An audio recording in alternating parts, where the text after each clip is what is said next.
In this Beyond the Basics of Factoring video, I want to extend the difference of two squares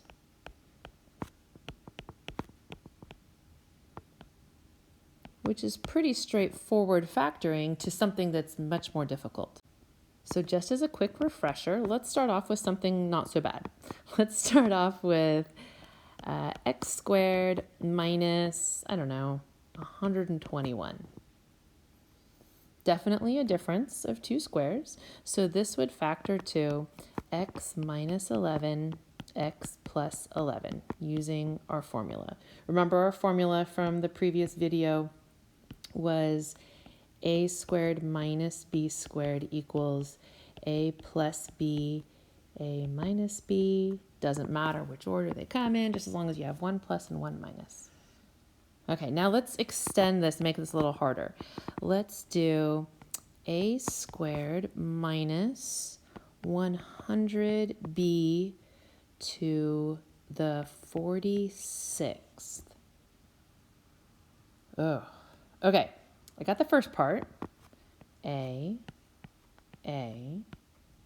one's plus, one's minus. Square root of 100 is 10. About those b's. Okay, remember, when you're squaring something, this has to be something squared. You're going to multiply the exponents. So when we're going the other way, we divide. So b to the 23 squared would be b to the 46th. So we'll have b to the 23 at the end of each of those. So a plus 10 b to the 23 and a minus 10 times b to the 23. Let's practice that concept a few times. Let's do number 3. How about we do 25x to the 14th minus 36y to the 82. Okay, definitely a difference of two squares. 5x, 14 divided by 2 is 7. 5x to the 7 is the beginning. One's plus and one's minus. Square root of 36 is 6. And dividing the 82 by 2, y to the 41. 6y to the 41.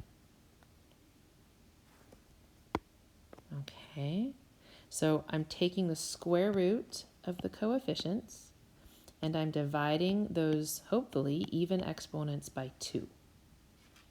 Okay, let's try some more. For this one, let's try x to the 34 minus 144a squared times b to the 54th. Okay, let's make sure of a few things. First of all, just two terms being subtracted. Secondly, do we have all even exponents? Yes, we do. Okay, so this should fit into our pattern. So I'll set up my parentheses. One is being added and one is being subtracted. Take the exponents and divide them by 2. So 34 divided by 2 is 17. So it'll be x to the 17th. The square root of 144 is 12. The square root of a squared is a to the 1. And the square root of b to the 54 is b to the 27. So our answer is x to the 17th plus 12a b to the 27 times x to the 17th minus 12a times b to the 27. Okay. Let's do some more practice with this. Let's do number 5. Let's do 9x to the 26th minus the quantity y plus 4 squared.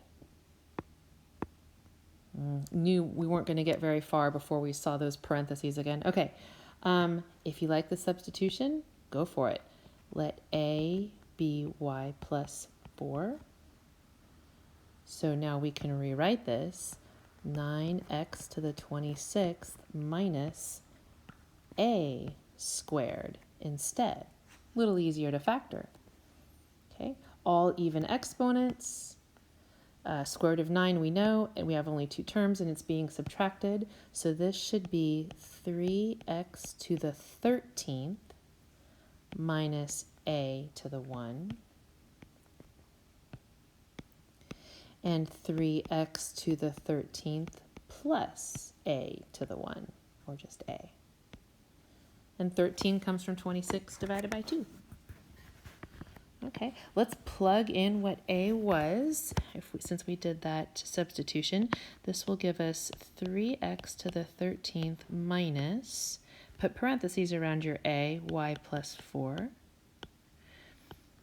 3x to the 13th plus parentheses y plus 4.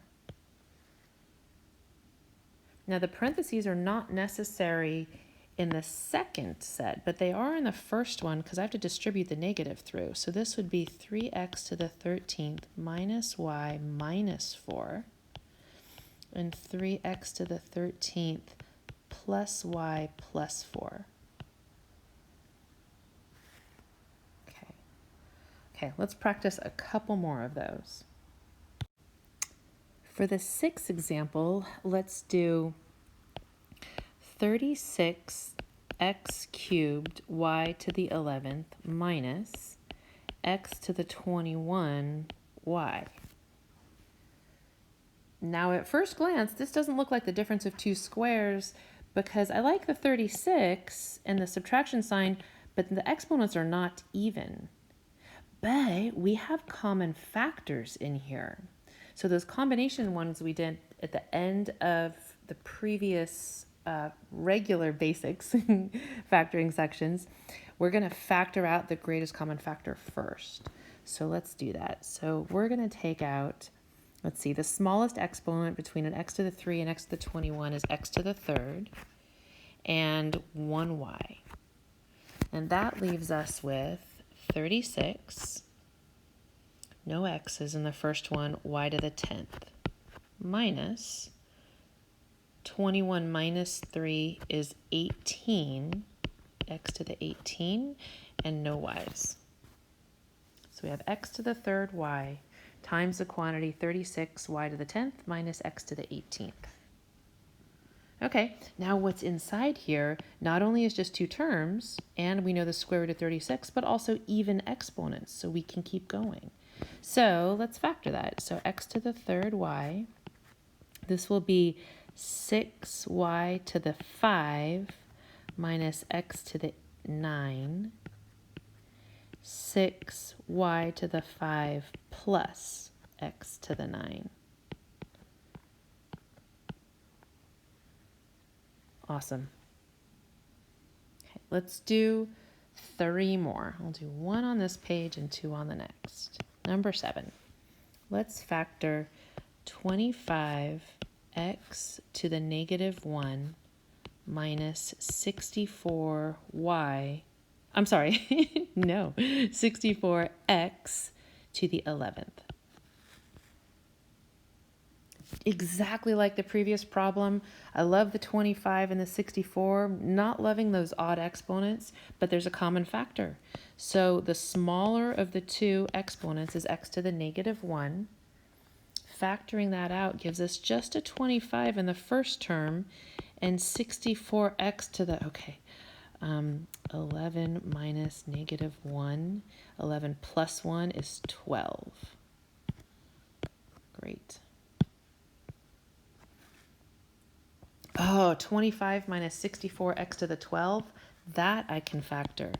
X to the negative 1 times 5 minus 8x to the 6th, 5 plus 8x to the 6th. Terrific. Okay, last 2. So let's do 81 a to the 7th minus a to the negative 13th. Okay, Smaller of the two a's is a to the negative 13th. And we'll have here 7 minus negative 13 gives us plus 13, gives us a 20. So, whoops, I forgot to write the a. How about we write that? 81a, details, to the 20th, minus a to the negative 13, divided by a to the negative 13 is just 1. Remember, we're doing division, so don't write 0. Okay, 1 tends to be a tricky number. You do know the square root of 1. The square root of 1 is 1. So when we write our answer here, it's a to the negative 13 times 9a to the 10 minus 1 times 9a to the 10 plus 1. Sweet. Okay, last example. Number 9. Let's do 2x to the 5 halves minus 98x to the 1 half. Yikes. Okay. Well, definitely common factors. 2 goes into both of those numbers, and there are x's in both of them. So let's factor out a 2. And the smaller number between 5 halves and 1 half is 1 half. Okay. 2 goes into 2 one time, and 5 halves minus 1 half is 4 halves, which is 2. So this will be x to the 2 minus 2 goes into 98 49 times, and the x to the 1 half and the x to the 1 half cancel. So we have 2x to the 1 half times x squared minus 49. Wow, nice. 2x to the 1 half times x plus 7, x minus 7. All finished.